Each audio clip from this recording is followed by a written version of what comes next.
Adam Smith y la riqueza de las naciones. Presentada por Liberty Fund Incorporated. Filmada por Charles Barker Films.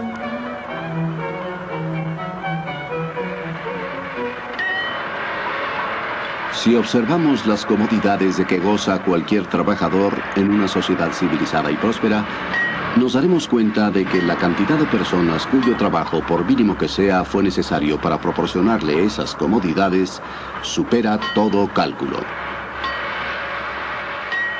Por ejemplo, el abrigo con que se cubre el obrero es resultado del trabajo conjunto de un gran número de artesanos. El pastor, el esquilador de ovejas, el clasificador y el peinador de lana, el hilador, el tejedor, el batanero, el sastre y muchos otros tuvieron que conjuntar sus habilidades para convertir en realidad ese producto casero. Además, ¿cuántos comerciantes y transportistas intervinieron para llevar los materiales de algunos de esos trabajadores a otros que con frecuencia se encontraban en el otro extremo del país? ¿Cuánto comercio y en este caso cuánta navegación? ¿Cuántos astilleros, marineros, cordeleros intervinieron solo para reunir las diferentes sustancias que necesitó el tintorero y que posiblemente le llegaron de los rincones más apartados del mundo? Así, ¿cuán variada mano de obra se necesitó para producir las herramientas del más humilde de estos artesanos? En una sociedad bien gobernada, es la enorme multiplicación de lo que producen todas estas artes diferentes como resultado de la división del trabajo, lo que ocasiona ese bienestar universal que se extiende hasta los niveles más bajos de la población. Las palabras que acabamos de escuchar provienen de La riqueza de las naciones, libro escrito por Adam Smith y publicado en 1776, que se considera una de las obras más importantes jamás escritas. Adam Smith fue un crítico incisivo del pensamiento y las prácticas económicas que prevalecían en sus tiempos, un conjunto desordenado de ideas y acciones al que él llamó el sistema mercantilista. Los mercantilistas tendían a calificar la riqueza de una nación por el tamaño de sus reservas de oro y con la prosperidad de una clase privilegiada de comerciantes.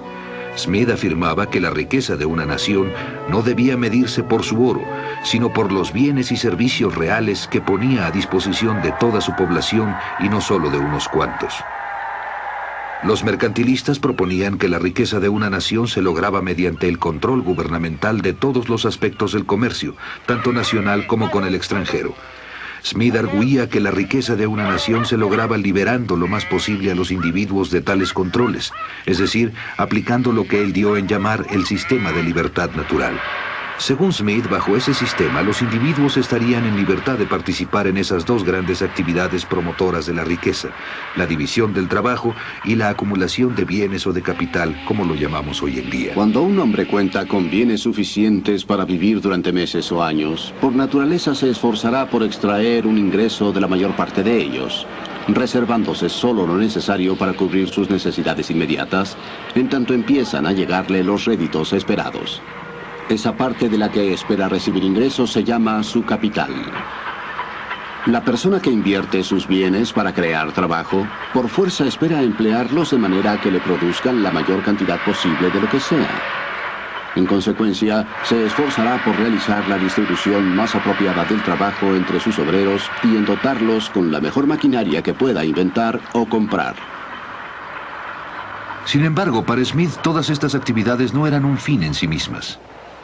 El consumo es el único fin y el propósito fundamental de toda producción, y el interés del productor debe centrarse en cuidar solo aquello que sea necesario para satisfacer al consumidor. Para atender los intereses de los consumidores, ¿debe permitirse a los individuos realizar sus actividades con libertad y en paz? ¿O la mano aparente del legislador, se llame rey o parlamento, debe coartarlos y guiarlos? Este era el tema fundamental de la política económica en 1776 y aún sigue siéndolo hoy en día. ¿Quién fue este hombre cuya influencia aún perdura después de 2 siglos? Adam Smith nació aquí, en Kirkcaldy, en la costa oriental de Escocia, el 5 de junio de 1723. En aquel entonces era una población de unos 1.500 habitantes. En la actualidad tiene 50.000. La casa de Smith ya no existe, pero una placa recuerda su ubicación. Una parte de sus jardines subsiste y en su época llegaban hasta la playa. El padre de Smith murió unos meses antes de que él naciera. La educación del niño recayó en su madre, hija de un terrateniente escocés de apellido Douglas. Aquí en el castillo de Strathendry, cuna de su familia, el joven Smith pasaba sus vacaciones. A los 14 años ingresó a la Universidad de Glasgow, reconocida por la excelencia de su enseñanza. Estudió filosofía moral con el famoso Francis Hutcheson, quien le inculcó su amor por la libertad, la razón y la libertad de expresión. 3 años más tarde, en 1740, Smith fue a la Universidad de Oxford, al colegio Balliol. Sus siguientes 6 años de estudio se vieron sujetos a una fuerte dosis de frustración. En Oxford, el amor por los estudios había degenerado. En comparación con Glasgow, aquí la educación era indiferente. En Glasgow se pagaba a los maestros según sus esfuerzos, no así en Oxford. En Oxford, solo por voluntad propia, alguien puede poner en peligro su salud por exceso de estudio, dado que aquí solo se nos exige acudir 2 veces al día a orar y 2 veces a la semana a clases. Por lo general, la disciplina de los colegios y las universidades está pensada no para provecho de los estudiantes, sino para beneficio, o mejor dicho, comodidad de los maestros. No importa si estos cumplen o no con su deber, en todo caso los estudiantes tienen la obligación de comportarse como si ellos lo cumplieran con la mayor diligencia y capacidad. Smith reaccionó pasando la mayor parte de su tiempo en la biblioteca del colegio educándose solo.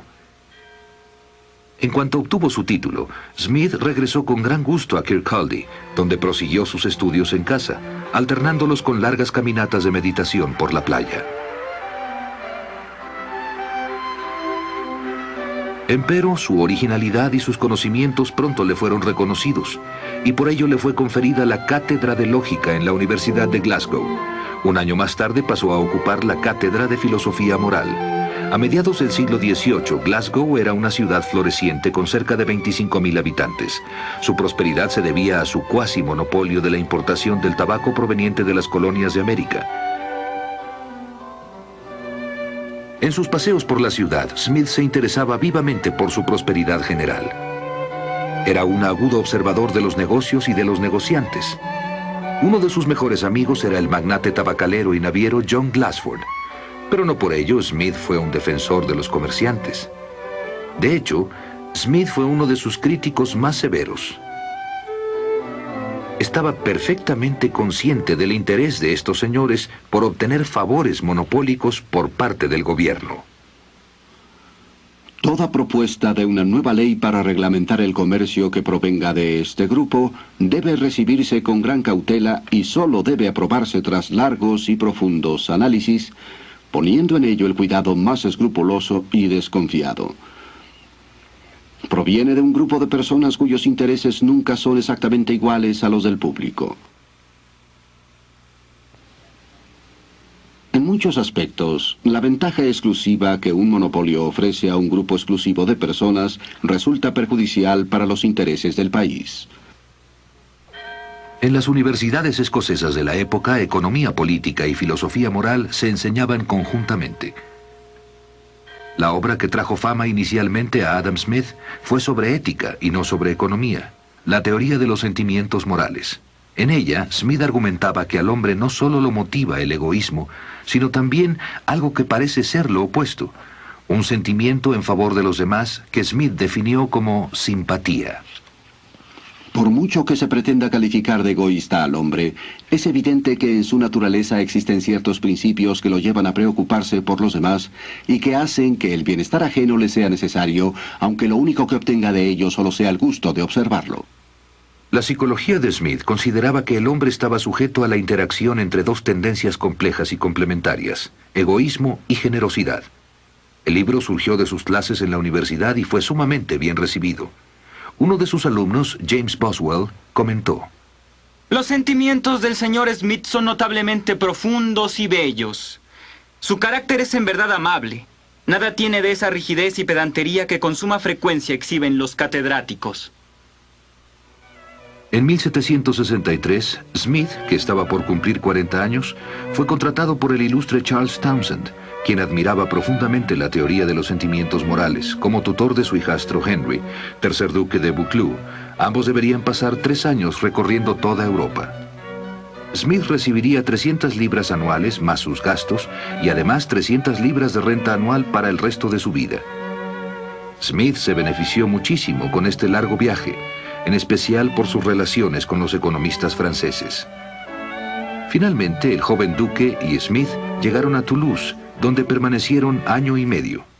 Allí, Smith empezó a sentirse sumamente inquieto.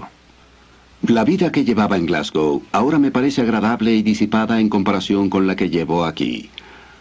He comenzado a escribir un libro para pasar el tiempo.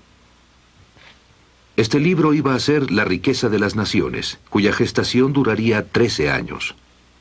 Cuando terminó el viaje, Smith regresó a Kirkcaldy y dedicó toda su atención a lo que acabaría siendo su obra magna.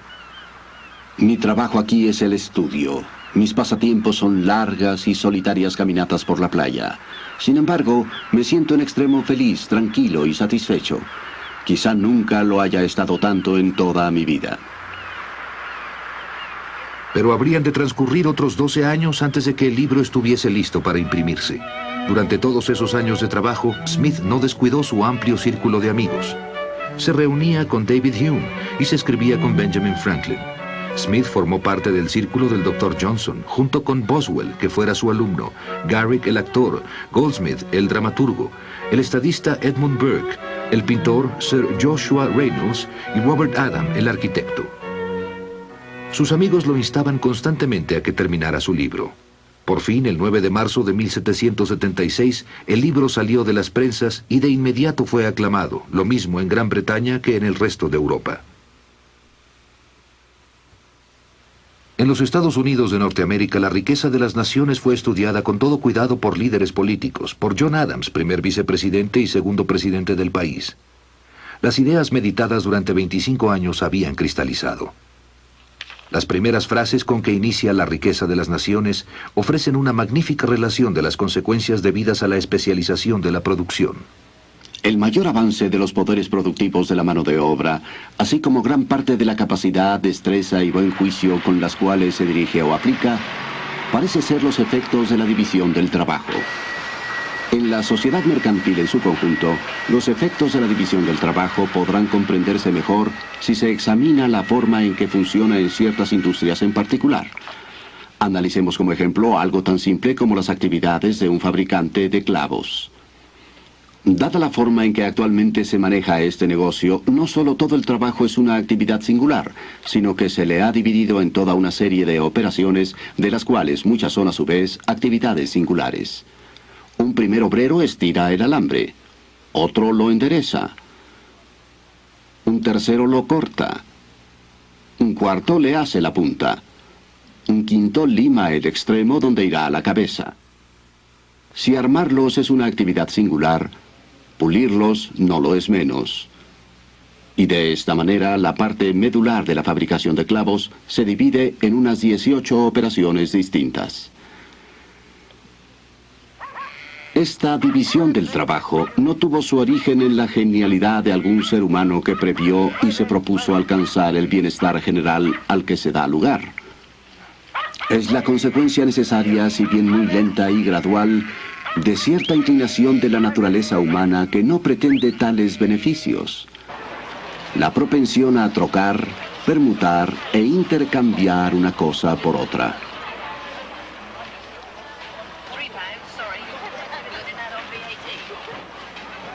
Son incontables las ocasiones en que el hombre necesita la ayuda de sus congéneres y sería absurdo que recurriese a su generosidad para obtenerla. Tendrá más probabilidades de conseguirla si apela a su egoísmo y les demuestra los beneficios que obtendrán si hacen para él lo que les pide que hagan.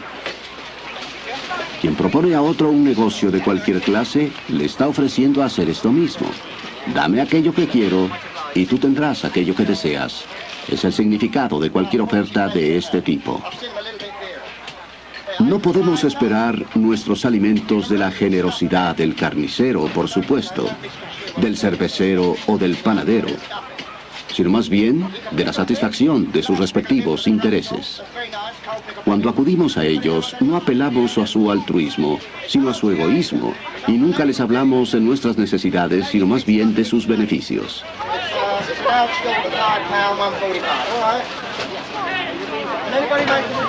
Todo individuo no cesa de buscar la inversión más rentable para el capital con que cuenta, y lo que tiene en mente es su propio beneficio y no el de la sociedad.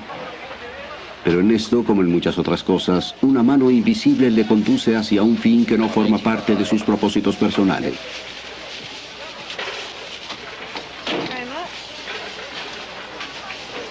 Al perseguir su propio interés, con frecuencia promueve el de la sociedad, quizá con más eficacia que si se lo propusiese intencionalmente. Nunca he sabido que quienes se dedican a comerciar en favor del bien común logren buenos resultados. Smith arguye que en el sistema de libertad natural, el interés personal de cada individuo funcionando a través de la división del trabajo y la acumulación de capital genera beneficios para toda la sociedad.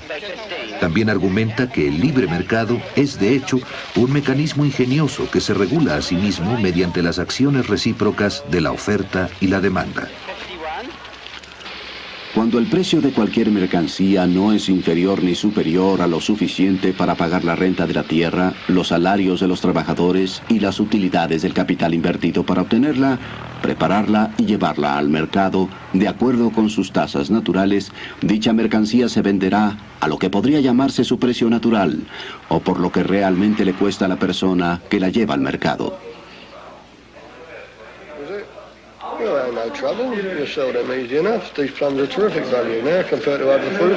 Now, you generally shift a few of those. There's Debbie Oaters as well. They're a bit cheaper. £2 for 5s, £2.10 for 6s. All in lovely travelling hard condition. Some Marlow potatoes. Pots. Very, very short. Selling fast. What else, El precio real al que normalmente se vende una mercancía se conoce como su precio de mercado. Puede ser superior, inferior o el mismo que su precio natural. Cuando la cantidad de cualquier mercancía que se ofrece en el mercado es inferior a la demanda que genera, de inmediato dará origen a una competencia y el precio del mercado se elevará más o menos por encima del precio natural. Cuando la cantidad de cualquier mercancía que se ofrece en el mercado es superior a la demanda real, el precio del mercado caerá más o menos por debajo de su precio natural. Yeah, 420, 150, 163. Yeah, and they're green. They're fresh in and green, they will suit you. Por lo tanto, el precio natural es, como se ve, el precio central alrededor del cual gravitan continuamente los precios de todas las mercancías. El precio de monopolio es en cualquier circunstancia el más alto que puede cobrarse. Por el contrario, el precio natural o precio de libre mercado es el más bajo que puede pedirse. Smith consideraba que los monopolios eran ante todo concesiones especiales que el gobierno otorgaba a ciertas personas o grupos favorecidos, algo parecido a los privilegios exclusivos que se otorgaban a los gremios medievales. La pretensión de que los gremios son necesarios para la buena regulación del comercio no tiene ningún fundamento. Quien sepa cómo fabricar un producto en una forma adecuada puede realizarlo en los suburbios y después introducirlos en secreto a la ciudad lo mejor que pueda. Otro ejemplo sobresaliente era el sistema colonial británico, que funcionaba esencialmente en favor de los intereses particulares de ciertos comerciantes británicos. Los comerciantes de Inglaterra solicitaron al Parlamento que en el futuro limitara a los agricultores de América a comerciar exclusivamente con ellos, obligándolos primero a comprar en Europa todos los bienes que necesitaran y segundo, a vender a dichos comerciantes las cantidades de mercancía que estos consideraran conveniente comprarles. Gran Bretaña prohíbe en forma terminante la construcción de hornos de fundición en todas sus colonias de América. Se opone a que sus colonos se dediquen a estas actividades especializadas, ni siquiera para su propio consumo, pero insiste en que compren a sus comerciantes y fabricantes todos los bienes de este tipo que necesiten. Prohibir a un gran pueblo que saque el mayor provecho de cada partida de sus propias mercancías o que emplee su capital y sus conocimientos en la forma que estime más conveniente para sus intereses es una violación manifiesta de los derechos humanos más sagrados. La defensa de los derechos de las colonias que hace Smith solo refleja su compromiso por la libertad. El sistema de libertad natural, obvio y sencillo, se instaura espontáneamente cuando se eliminan todos los sistemas preferenciales o restrictivos. Mientras no violen las leyes de la justicia, todo hombre estará en total libertad de perseguir sus intereses como mejor le plazca y de poner a competir sus conocimientos y su capital contra los de los demás hombres o grupos de hombres. ¿Cuál es la función del gobierno según la filosofía de Smith? De acuerdo con el sistema de libertad natural, el gobernante de un estado solo tiene 3 tipos de asuntos que atender, evidentes y comprensibles para cualquier persona. Primero, la tarea de proteger a la sociedad de la violencia y la invasión de otras sociedades independientes. Segundo, la tarea de proteger a todo miembro de la sociedad de la injusticia o la opresión de todos los demás miembros de la misma. Tercero, la tarea de construir y dar mantenimiento a ciertas obras e instituciones públicas que ningún individuo o pequeño grupo de individuos tendría interés en construir y mantener, porque su rentabilidad nunca les permitiría recuperar la inversión que dichas obras le implicaría. Empero, no parece menester que el dinero para esas obras públicas deba extraerse de lo que normalmente ha dado en llamarse el ingreso público. En casi todos los casos, una carretera, un puente, un canal navegable puede construirse y mantenerse con una pequeña cuota que se cobre a los vehículos o las embarcaciones que lo utilicen. En consecuencia, Adam Smith recomienda un mínimo de funciones para el gobierno y advierte el peligro de los gobiernos demasiado ambiciosos. Las grandes naciones nunca empobrecen por la prodigalidad y los errores de sus ciudadanos, sino por el despilfarro y los malos manejos de sus gobernantes. Por lo mismo, es de suma impertinencia y arrogancia que reyes y ministros pretendan vigilar la economía de los ciudadanos, puesto que precisamente los reyes y los ministros son siempre y sin excepción los más grandes despilfarradores de la sociedad. Ojalá primero cuidaran sus propios gastos, para después atender la forma en que sus ciudadanos cuidan los suyos. Si sus propias extravagancias no logran arruinar al Estado, de seguro mucho menos la de sus ciudadanos. Pero por encima de la ambición de los gobiernos, Smith arguía que el esfuerzo uniforme, constante e ininterrumpido de todo hombre por mejorar su condición, principio del que se deriva originalmente la riqueza pública y nacional, lo mismo que la privada, con frecuencia resulta más que poderoso para mantener el progreso natural de las cosas hacia el mejoramiento, a pesar de las extravagancias del gobierno y de los graves errores de su administración. Como ese principio desconocido de la vida animal que a menudo restauran la salud y el vigor, a pesar no solo de la enfermedad, sino de las recetas absurdas del médico. Smith promueve y favorece un gobierno limitado, pero incluso este necesita una fuente de ingresos. Los súbditos de cada estado deben contribuir al sostenimiento del gobierno lo más que puedan en proporción a sus respectivas capacidades, es decir, en proporción a los ingresos de que cada uno de ellos goce al amparo de la protección del Estado. La política fiscal del gobierno británico tuvo mucho que ver con la reacción de sus colonias americanas. El Parlamento de Gran Bretaña insiste en gravar a las colonias, y éstas se oponen a ser gravadas por un parlamento en el que no tienen representación. Si a cada colonia, que debiera independizarse de la Confederación General, Gran Bretaña le otorgara un número de representantes proporcional a su contribución al ingreso público del imperio, a los líderes de cada colonia les estaría ofreciendo un nuevo método para adquirir importancia, un nuevo y más atractivo objetivo a su ambición. A menos que se implemente este u otro método para otorgar importancia y brindar reconocimiento a la ambición de los líderes de América, es poco probable que llegue el día en que voluntariamente se sometan a nosotros.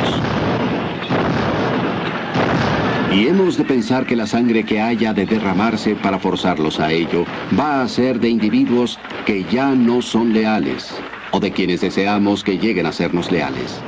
Qué ilusos son quienes creen que en el estado en que están las cosas, nuestras colonias podrían fácilmente someterse por la pura fuerza. Las personas que actualmente manejan las resoluciones de lo que han dado en llamar su Congreso Continental, en estos momentos se sienten a tal grado importantes que quizá ni siquiera los súbditos más encumbrados de Europa se sientan así. De tenderos, comerciantes y abogados han pasado a ser hombres de Estado y legisladores, y están dedicados a establecer una nueva forma de gobierno para un imperio extenso que se jactan habrá de convertirse, y que de hecho tiene todos los visos de lograrlo, uno de los más grandes y formidables que haya habido en el mundo. Los dirigentes de Gran Bretaña han engañado al pueblo con la idea de que poseen un enorme imperio al oeste del Atlántico, imperio que solo ha existido en su imaginación. Si el proyecto no puede concretarse, más vale abandonarlo. Si no se puede obligar a alguna de las provincias del Imperio Británico a que contribuya a la defensa de todo el imperio, para Gran Bretaña habrá llegado el momento de liberarse del gasto de defender a esas provincias en tiempo de guerra y de financiar parte de sus establecimientos civiles o militares en tiempo de paz. Y que se esfuerce por acomodar nuestras ideas sobre futuras intenciones a la mediocridad real de sus circunstancias.